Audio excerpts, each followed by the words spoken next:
viviendo, predicando y enseñando el Evangelio.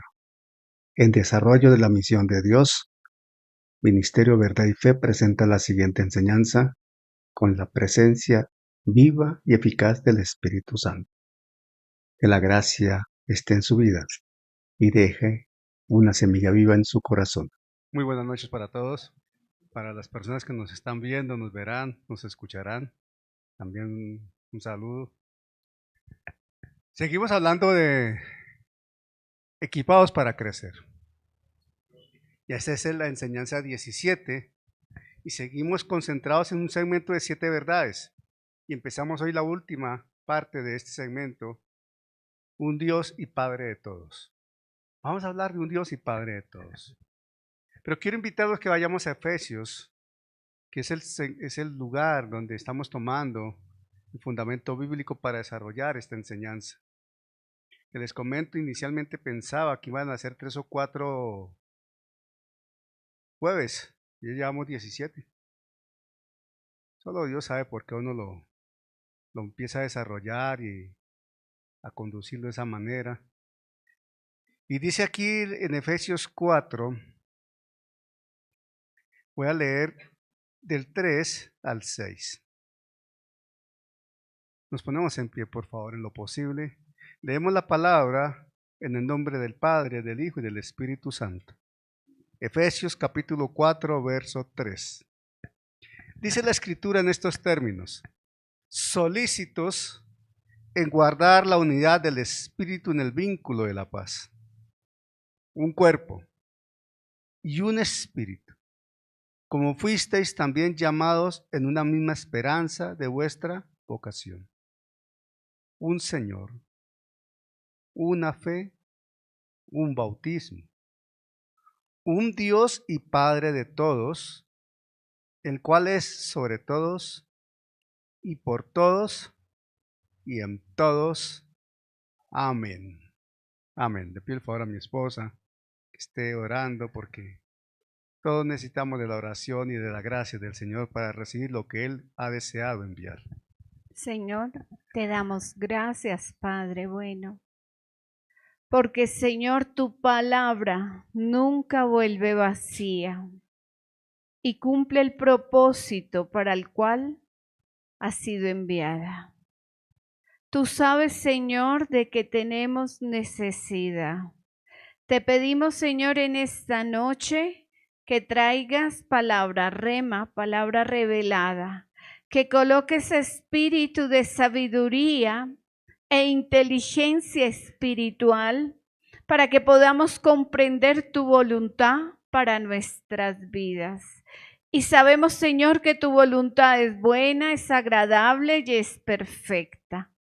Señor, te pedimos que bendigas al pastor Daniel, lo colocamos detrás de la cruz. Pasa un carbón encendido por sus labios, que él no hable de lo suyo, sino de lo que tú le has enviado a hablar. Toda la gloria es para ti, Padre Celestial, en el nombre poderoso de Jesús. Te hemos orado. Amén y amén. Amén. Sentémonos, por favor. En Efesios, en la carta a los Efesios, Pablo, el apóstol Pablo, presenta un clamor apostólico para que la iglesia entienda, viva y cuide la unidad de la iglesia. Esto está claro en Efesios. En virtud de la dignidad de quien ha llamado. Miren la dimensión del clamor apostólico a lo que estamos llamados. Eso es claro en Efesios. Y con esa verdad que el apóstol está presentando allí, siendo un fundamento doctrinal, él también está matizando nuestra posición en ¿qué? En Cristo.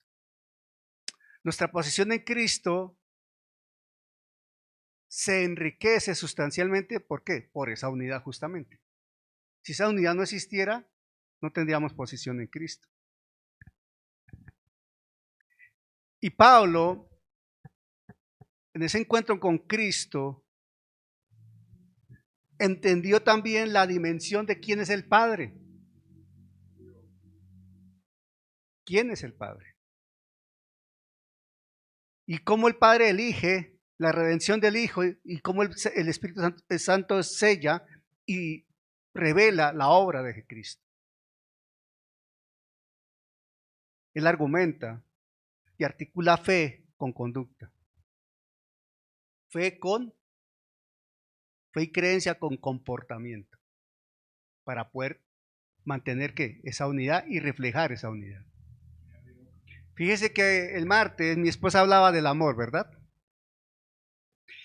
Y en la primera carta de Juan, capítulo 5 creo que es, donde dice que Dios es amor, sí, pero ¿qué nos está mandando Él a nosotros?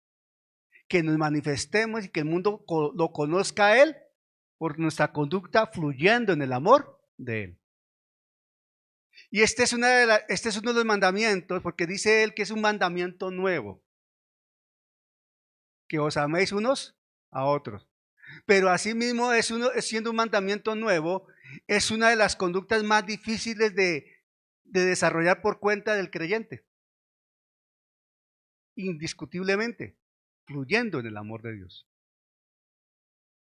Porque para fluir en el amor de Dios, el primer aspecto es que hay que aprender a perdonar, a aceptar situaciones que no queremos y sobrellevar circunstancias que no admitimos. ¿Verdad? Y en la condición natural esto es una imposibilidad. Porque en la condición natural prevalece los temperamentos de la persona que marcan su conducta y el carácter del individuo que marca esos temperamentos. Y hay una diferencia entre carácter y temperamentos. Pero nosotros debemos fluir en amor en virtud del carácter de Cristo que ha sido y está siendo formado en nosotros por el Espíritu Santo. Pero Pablo también enfatiza brillantemente cómo el Espíritu Santo está en nosotros.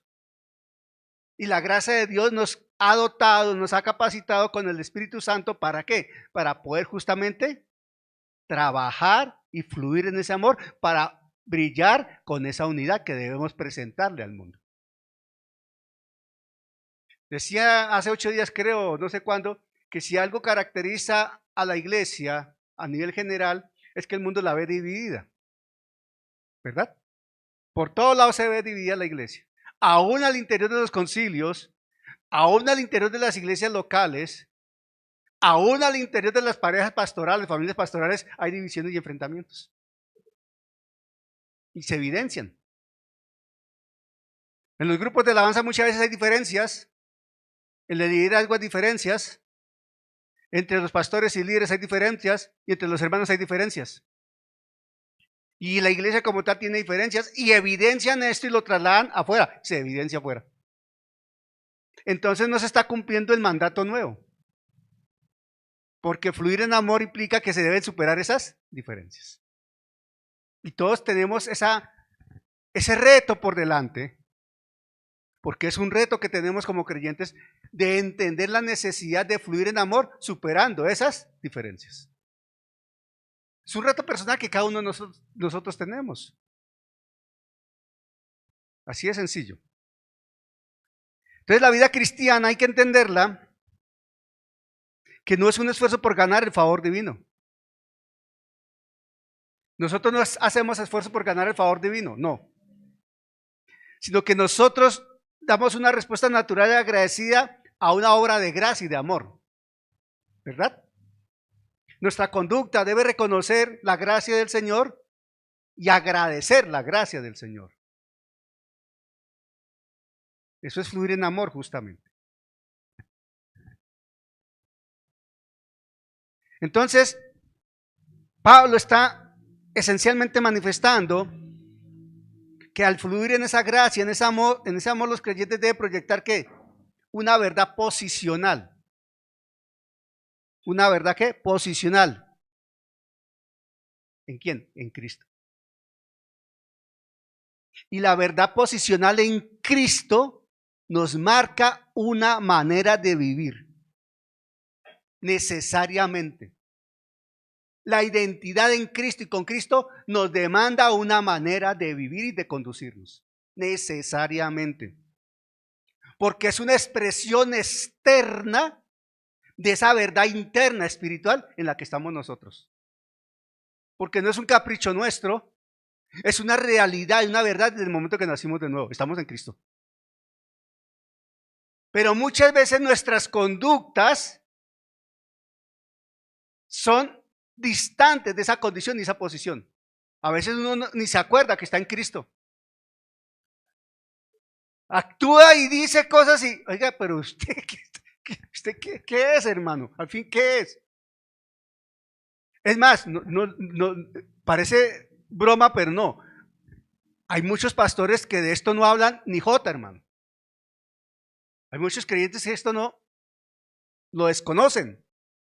Pero si no desconoce a quién pertenece y en dónde está, entonces ¿qué es? Soy hijo de Dios. ¿En qué condición? ¿A distancia? Dios no tiene hijos a distancia. Dios no trata con sus hijos a control remoto. Dios no envía una dotación para sus hijos que están a distancia. Es que Él los tiene consigo. Porque hacen parte de Él. Y eso marca una diferencia sustancial en la relación con Cristo. ¿Me estoy explicando? Eso es fundamental entenderlo. Por eso la nueva identidad que el creyente posee en Cristo es importante destacarla con nuestra manera de vivir. Nosotros evidenciamos realmente dónde estamos y quiénes somos. Miren, nosotros, atención a lo que lo voy a leer textualmente como lo tengo acá. No andamos dignamente para que Dios nos ame. Atención que esto es, hermano, si la escoge, no andamos dignamente para que Dios nos ame, sino porque Él ya nos ha amado y nos ha llamado a una posición de gloria inefable en Cristo. ¿Sí me estoy explicando? Nosotros no nos conducimos bien para que Él nos ame y nos bendiga. No, es que ya estamos bendecidos y ya nos ha amado y en consecuencia nos portamos bien con Él. Porque es que mucha gente se conduce bien buscando el favor de Dios y agradarle a Dios. No, nosotros no estamos para que ya Él hizo lo que tenía que hacer. Ahora somos nosotros que por gracia de Él, estando en Cristo, nos debemos conducir de una manera determinada. Ese argumento tira por piso el principio que muchos dicen: como abunda el pecado, sobreabunda la gracia, entonces pequemos para que la gracia de Dios se manifieste, y como Dios ya me salvó, entonces yo puedo hacer lo que quiera. Mentiroso el diablo, no señor, al contrario, porque Él nos ama y nos ha dado su gracia, nos conducimos dignamente.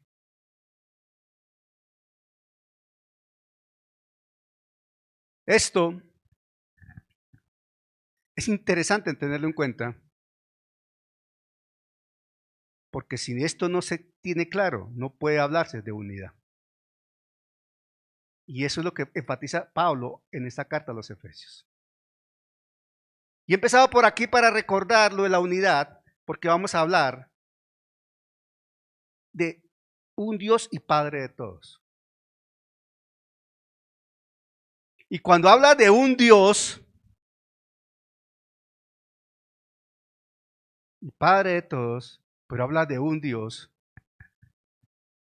ya nos está hablando de una unidad. Un Dios. Pero ese Dios, siendo un ser único, se manifiesta en tres personas con características particulares. Pero estamos hablando de un Dios. Amén. Esto, mis hermanos,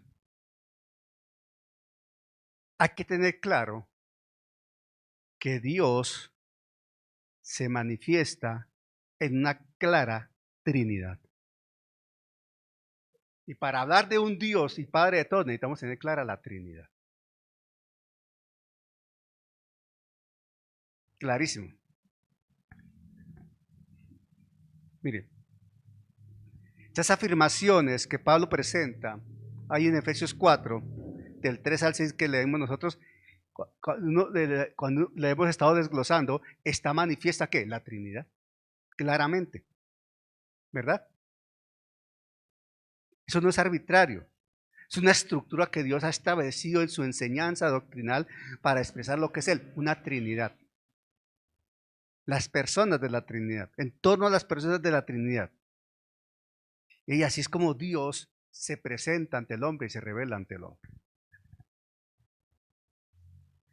Ahora, me toca avanzar porque es que este documento que tengo es extenso, son como 30 y pico de páginas. La palabra acá que Pablo está enfatizando, un Dios, es coherente con un bautismo, con una fe, con un Señor. Y sigue hablando de los unos de Pablo. O sea que Pablo nos está diciendo que está rematando su secuencia. Fíjese que lleva una secuencia y la está terminando con un Dios y Padre de todos. Él nos dice un Padre de todos y un Dios. Eso tiene un orden que es claro, un Dios y Padre de todos. Ese orden es importante. Uno no puede alterar el orden ahí. Igual que hablábamos anoche de Hebreos. Uno no puede alterar. No, eso tiene un orden, eso tiene su razón de ser el orden. Un Dios y Padre de todos. Porque es que antes de ser Padre de todos, Él es Dios. Él primero no es Padre de todos para después ser Dios. Él es primero Dios y después Padre de todos. ¿Me estoy explicando? Ok. Perfecto. Y el Padre es soberano, pero Dios también es soberano. Un Dios soberano.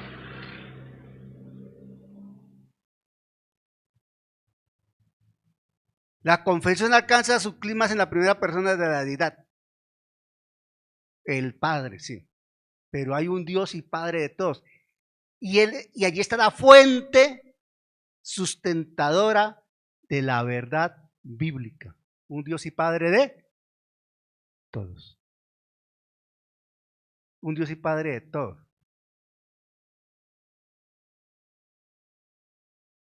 Miren, esa estructura trinitaria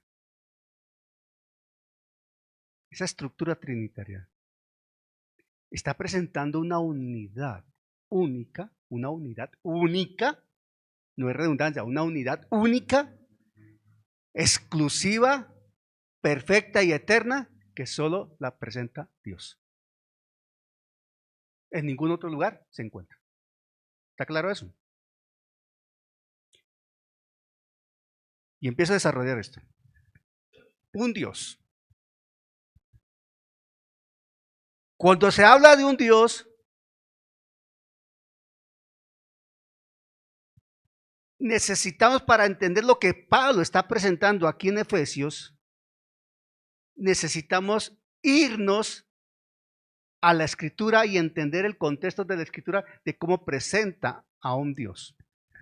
Un Dios sustenta el principio teológico hebreo israelita y de nosotros que somos monoteístas.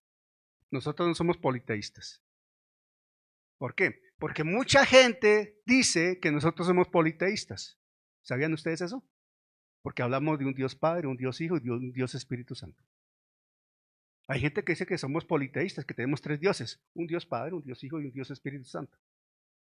No, nosotros somos monoteístas, como Israel era monoteísta. E Israel, en su momento, con la presentación de Dios, un solo Dios, rompió todo el esquema religioso del mundo conocido. ¿Por qué? Porque el mundo conocido del entonces, ¿qué era?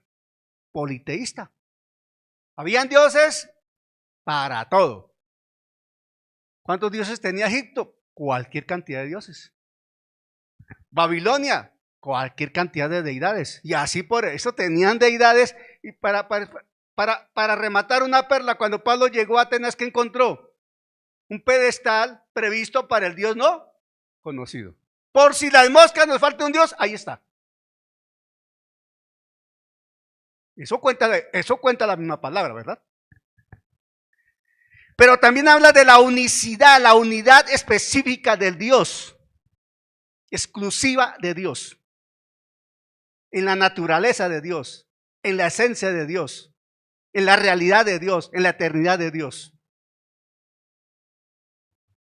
Un Dios, entonces se arraiga en el corazón de Israel. ¿Y en dónde está esto? Deuteronomio 6:4. El Shema.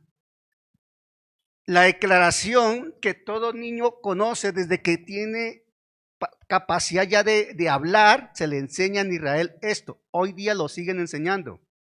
No hay judío que no repita esto permanentemente. Deuteronomio 6:4.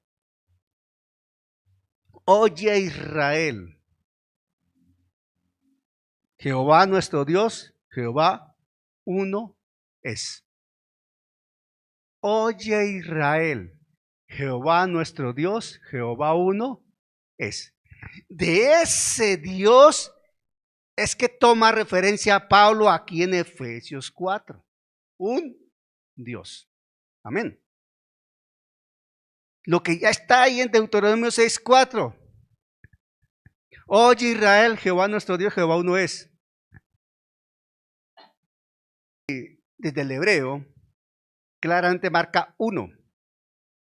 Pero marca uno con una característica que difiere de, o sea, la palabra hebrea con que se habla de un Dios, que es la palabra Eshad, uno, no es la misma que cuando digo yo un teclado, un carro, una persona, completamente diferente, porque cuando se dice un Dios, está hablando de unas características exclusivas de ese Dios. Es como la palabra de creación que usa Génesis, ¿verdad? La palabra bara. Dios creó de la nada. El único que crea de la nada es Dios. Nosotros somos creativos.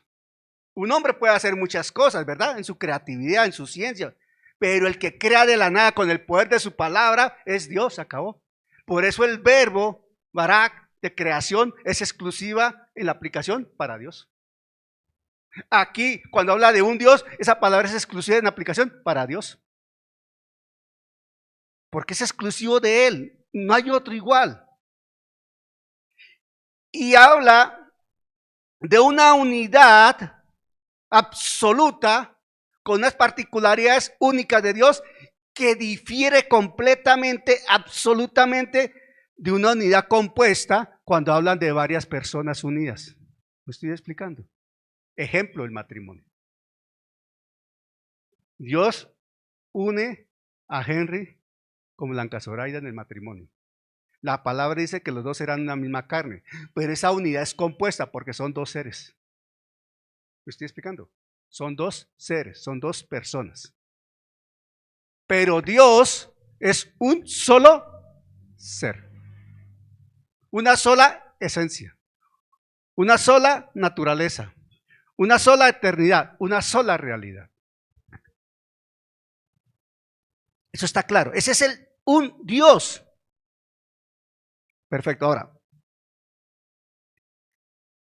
la misma palabra desde el hebreo presenta ese un Dios en una manifestación trinitaria. Y por eso comienzan a aplicar los nombres de Dios como Elohim. En el hebreo, toda palabra que termine en im, como Elohim, por ejemplo, habla de pluralidad. Y ese es un plural. Y está manifestando que son más de uno. Y se entiende hoy que son tres, la Trinidad, ¿verdad? Cuando habla de Elohim. En Génesis, cuando está hablando, dice Dios que el hombre no sea como uno de nosotros. Dice Génesis, que el hombre no sea como uno de nosotros. Si no hubiese una pluralidad en las tres personas, con las tres personas, Dios no se hubiese expresado de esa manera. Si hubiese dicho que el hombre no vaya a ser como lo soy yo. Pero dice que el hombre no sea como uno de nosotros. Claramente, implícitamente se está manifestando la Trinidad. Bueno, ok. Ahora, Pablo entendía perfectamente el monoteísmo. Y Pablo entendía perfectamente la Trinidad. Nosotros necesitamos entender esos dos conceptos también. Totalmente. Dios, uno, Padre, Hijo y Espíritu Santo, pero sigue siendo cada uno Dios, cada uno Dios. Necesitamos entenderlo para que no haya confusión, para tener claridad en las manifestaciones y expresiones, porque uno puede hablar de Padre, Hijo y Espíritu Santo, y cuando le hablan de un Dios y Padre, Hijo y Espíritu Santo, llega alguien por ahí con algún argumento todo raro, pero es que son tres dioses, sí, es verdad que son tres dioses, sí, son politeístas, sí, no, me estoy explicando, hay que saber entender eso. En 1 Corintios 8:6, ¿qué dice? Vamos a 1 Corintios 8:6. 1 Corintios 8:6. Búscalo, mi amor, por favor, una versión alterna. A ver cómo reza en una versión alterna esta declaración. 8:6. 1 Corintios 8:6. Dice así. Está hablando Pablo. Dice 1 Corintios 8:6. Dice Pablo. Para nosotros, sin embargo, solo hay un Dios, el Padre, del cual proceden todas las cosas, y nosotros somos para Él, y un Señor, Jesucristo, por medio del cual son todas las cosas, y nosotros por medio de Él. Ya está mencionando por lo menos dos personas de la Trinidad, ¿verdad? Pero Pablo claramente aquí dice, para nosotros, sin embargo, solo hay un Dios, el Padre. ¿Cómo lo manifiesta en Efesios? Un Dios y Padre de todos. ¿Verdad? Para nosotros, sin embargo, solo hay un Dios, el Padre de que proceden todas las cosas, y nosotros somos para Él. Entonces, esa declaración de Pablo ahí en 1 Corintios 8:6 está tomada en referencia de lo que es Deuteronomio 6:4. Pablo está tomando como referencia lo que dice Deuteronomio 6:4, el Shema, la declaración de, oye Israel, Jehová, nuestro Dios, Jehová uno es, y lo está entendiendo acá, pero está adicionando a Jesucristo y dice, un Señor. Y la palabra Señor era aplicada en el Antiguo Testamento ¿a quién? A Dios. ¿Me estoy explicando? Y aquí Pablo dice, sí, hay un Dios y Padre de todos, pero también está un Señor, Jesucristo. Amén. Entonces él introduce a Cristo de una manera radical.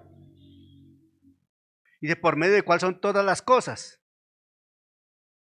Y si nosotros vamos a Hebreos, justamente capítulo 1, la primera parte del versículo 1, ¿qué ha hecho Dios con Jesucristo? ¿O qué cita la palabra que hizo Jesucristo? Que Dios creó por medio de Jesucristo para Jesucristo.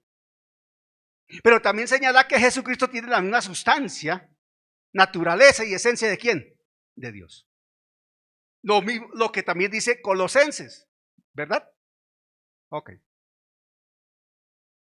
Entonces, cuando Pablo le aplica a Jesús el título de Kyrios, Señor, le está dando toda la connotación de divinidad de Dios.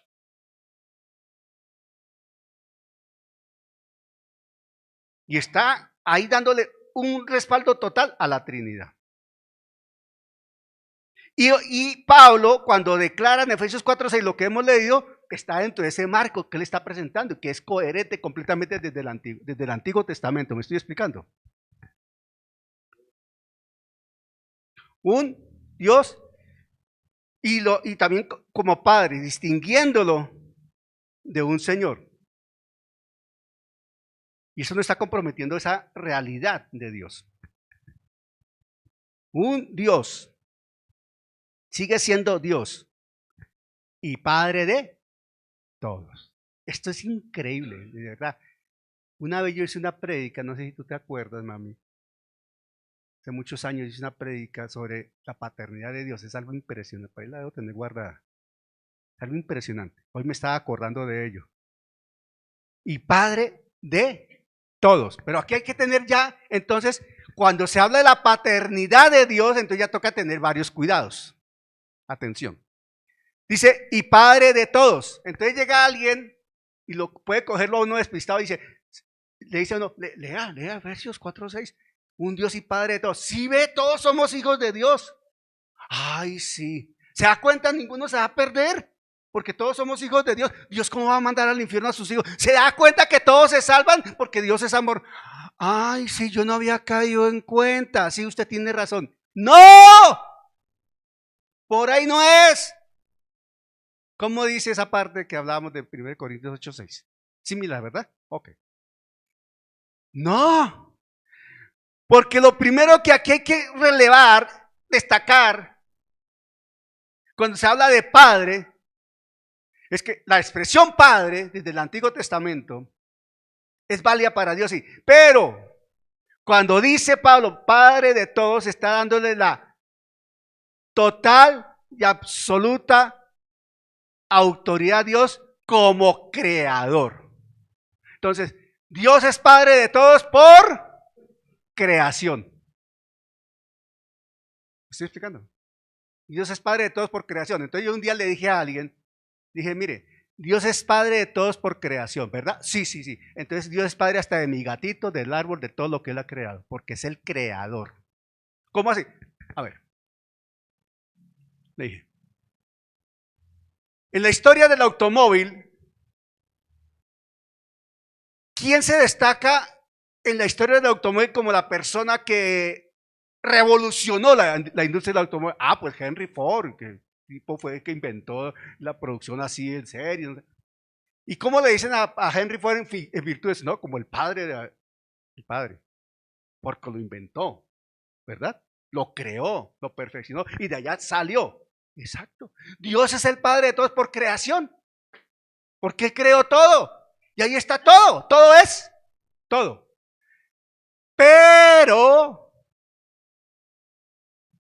es completamente diferente a la paternidad de Dios por salvación. Absolutamente diferente. Absolutamente diferente. En el Antiguo Testamento, vamos a devolvernos un poquito aquí, Padre de la creación. Y eso habla en un sentido universal, ¿verdad? Claro, claro que sí. Miren, si nosotros vamos a Malaquías 2:10, Malaquías 2:10 dice, ¿no tenemos todos un mismo Padre? ¿No nos ha creado un mismo Dios? Pregunta el profeta, Malaquías. ¿Dice así o no dice así? Échenle una vistica a Henry, por favor, a ver si estamos mal. Malaquías 2:10. ¿No tenemos todos un mismo Padre? ¿No nos ha creado un mismo Dios? Malaquías 2:10 dice eso. Amén. Así dice. Ok. Entonces está hablando que Dios es Padre de toda la humanidad por ser creador. Y Malaquías mismo está enfatizando esa paternidad que se fundamenta porque toda la creación tiene origen en Dios. La humanidad tiene origen ¿en quién? En Dios, el creador. También la paternidad de Dios en el Antiguo Testamento se concibe con Israel, padre de Israel. Pero de Israel no el patriarca, sino la nación. ¿Por qué? Es una paternidad que se desprende del pacto de Jehová con Abraham. La paternidad pactual que se llama. Teológicamente la llaman así, paternidad pactual. ¿En virtud de qué? Del pacto con Abraham. ¿Qué le prometió Dios a Abraham? 3 cosas esenciales le prometió a Abraham. El pacto abrahámico tiene 3 componentes fundamentales, que es un componente personal, un componente nacional y un componente universal. El componente personal con Abraham es que te haré padre de multitudes, ¿verdad? ¿Le dijo eso o no le dijo eso? El componente nacional es que, no me acuerdo exactamente ahorita cómo es, pero es que de ti se desprenderán de ti saldrán, de tu lomo saldrán otros, no me acuerdo bien cómo es que le dice, pero le da el énfasis para que de allí venga Israel, ¿verdad? Y el universal es que de todas las naciones serás bendición, llevarás bendición a todas las familias de la tierra. Son tres componentes, ahorita no me acuerdo exactamente de los tres componentes. Hace día no lo leo. Pero es padre de Israel, pero de una manera específica e íntima con Israel. Dice uno o dos versículos del Antiguo Testamento, dice, no me acuerdo bien si es creo que es en Deuteronomio que está, me estoy acordando, no, porque no lo tengo acá, me estoy acordando. Dice, a Israel he conocido y te he escogido, algo así dice. A Israel he conocido y te he escogido, algo así dice, ¿verdad? ¿Sí se acuerdan algo así? Bueno, a lo que voy es lo siguiente. Dice allí el versículo, del próximo jueves lo traigo específicamente. A Israel he conocido y te he escogido y te he hecho un reino de sacerdotes y te he dado bendición, todas esas cosas, ¿verdad? Eso está en Deuteronomio 8, creo que está eso. Entonces la pregunta es, pero espere un momento. Pero Dios que lo sabe todo, que conoce todo, ¿acaso no conocía a Egipto? ¿Acaso no conocía a otros pueblos? ¿Por qué se refiere solo a Israel? Hay una explicación gramatical. Cuando se usa ese verbo conocer en el hebreo, en donde está involucrado Israel, por ejemplo, y en donde el sujeto quien actúa es Dios, está hablando de ese conocer equivale a seleccionar, escoger voluntariamente, apartar. ¿Me estoy explicando? Ese es el conocer. Entonces hace diferencia porque conoció a Egipto, conoció a otras naciones, sí, a todas las conoce, pero de todos los que conocí, me plació escoger para mí a Israel. Soberanía de Dios. A eso hace referencia el versículo. Porque muchos dicen, pero a ver, entonces Dios es un Dios injusto. ¿Por qué? Porque él dice que conoció a Israel, pero mire cómo trató a Israel con preferencia y a los demás no. Es un Dios injusto. No, es soberano, que es diferente. Soberano, que es completamente diferente. Entonces, padre de Israel, la nación de Israel. Y esto no se basa en la creación universal. Eso no es función de creación universal, sino en la elección soberana de Dios y el pacto redentor de Dios con Israel. ¿Me estoy explicando? Él es padre de Israel por elección de él y por pacto de él con Abraham. Por eso es padre de Israel. Y sigue siendo hoy el padre de Israel. Y lo sigue protegiendo. Lo sigue cuidando. Aunque el hijo se le comporte mal, pero lo sigue amando. Porque ese pacto es incondicional de Abraham. Incondicional. Y los hebreos echan mano de eso. El Señor nos bendice y Abraham y no sé qué, y ellos son orgullosos de ello, y el primer ministro Bibi Netanyahu de eso y no sé qué, y ellos lo sacan a relucir. Y Dios ahí lo sostiene y lo respalda.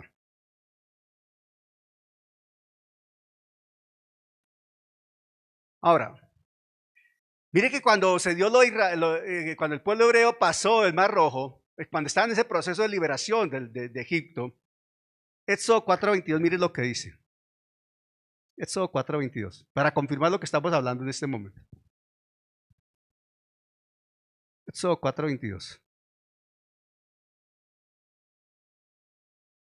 Éxodo 4:22, para confirmar lo que estamos diciendo en este momento. Mire lo que dice 4:22 de Éxodo. ¿Le está hablando el Señor a quién? A Moisés. Moisés está presentando ante Faraón. Recuerde que Moisés fue varias veces ante Faraón para decir, deja salir a mi pueblo, que no sé qué, que ya sabemos la historia, ¿cierto? Y ahí en 4:22 de Éxodo, mire lo que dice. Y dirás a Faraón, Jehová ha dicho así, Israel es mi hijo, mi primogénito, porque lo escogió. primer hijo, primera nación que él formó a su gusto, a su anhelo, a su amor, de acuerdo a su voluntad perfecta. Por eso Israel es su hijo, su primogénito. De ahí que Dios es padre de Israel por esa escogencia divina y por el pacto. Amén. Yo creo que estamos aprendiendo cositas, ¿verdad? De eso se trata. Ahora, también desde el Antiguo Testamento se presenta a Dios Padre del rey mesiánico, proféticamente hablando. ¿Hacia dónde se dirigía ello? Hacia Jesucristo, justamente. Entonces, acá ya entra el pacto con David. Ya entra el pacto con David. El pacto con David también es incondicional. También tiene 3 componentes. A David le dijo que le iba a dar casa, reino y... ¿cuál es la tercera? No me acuerdo bien. Pero son 3 componentes también. Y habla, cuando habla en ese pacto con David, y señala al rey David y por herencia de David, porque eso se menciona allí, ¿verdad? Que un descendiente de David sería heredero. ¿Se acuerda que lo hemos leído varias partes del Antiguo Testamento? Eso está, y en el Nuevo Testamento se cita esto bastante. Y Jesucristo, a Jesucristo, ¿cómo le decían? Hijo de David. ¿Verdad? Ok. Y eso prefigura la relación única entre el Padre y el Mesías que vendría. Que vendría. Natán le dijo a David, 2 Samuel 7:14. Natán le dijo a David, 2 Samuel 7:14. El vidente Natán, el profeta Natán, el oráculo Natán. 2 David 7:14. Mire lo que le dijo a David, enviado por el Señor.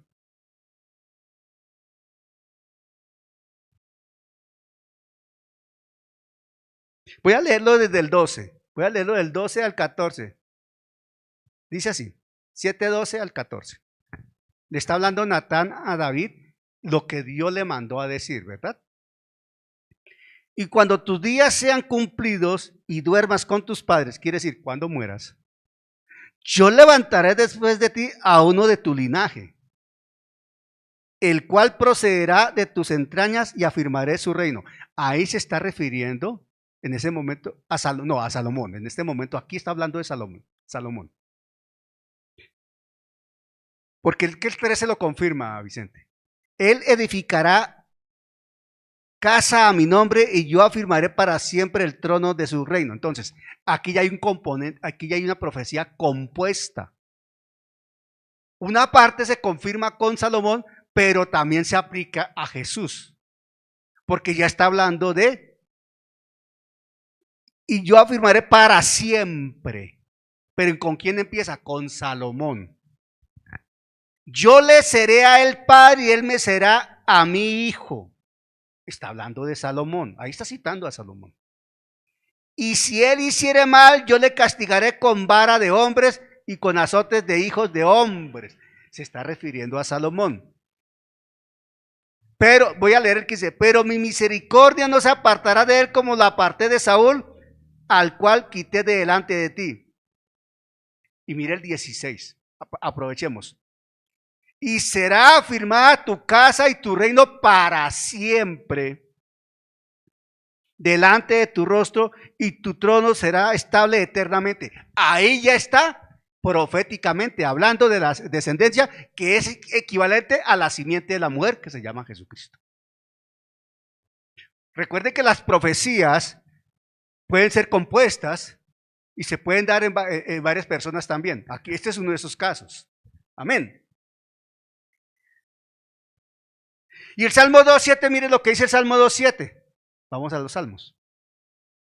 En ese mismo tenor, en esa misma idea, Salmo 2.7.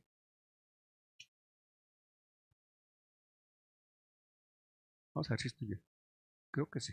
Salmo 2.7. Aleluya. Salmo 2.7 dice la escritura así. Salmo 2.7. Yo publicaré el decreto, Jehová me ha dicho, mi hijo eres tú, yo te engendré hoy. Está hablando de Jesucristo. Y ese yo te engendré hoy no es que lo haya creado hoy. Eso está íntimamente relacionado con la resurrección de Jesucristo. No es porque Él lo haya creado, porque el Hijo es tan eterno como lo es el Padre. Amén. Amén. Entonces Él es el Padre del Rey mesiánico también, desde el contexto del Antiguo Testamento. Pablo conocía perfectamente esos aspectos de la paternidad de Dios para traerlo al Nuevo Testamento bajo la gracia en la revelación de Jesucristo, del Evangelio, para poder hablar de la paternidad redentora en el Nuevo Testamento.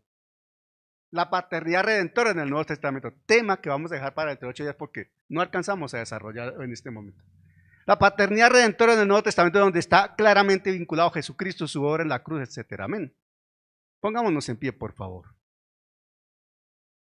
Amado Dios y Padre, tú nos recuerdas lo maravilloso de tu obra, Señor, de tu gracia, de tu favor, Padre Santo.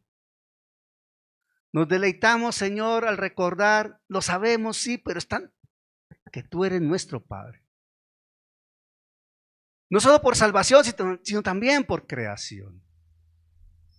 Pero nos encanta, Señor, recordar también que eres el Padre de Israel, que tienes promesa para Israel, Abraham, David, y que de allí viene el Mesías, nuestro Redentor.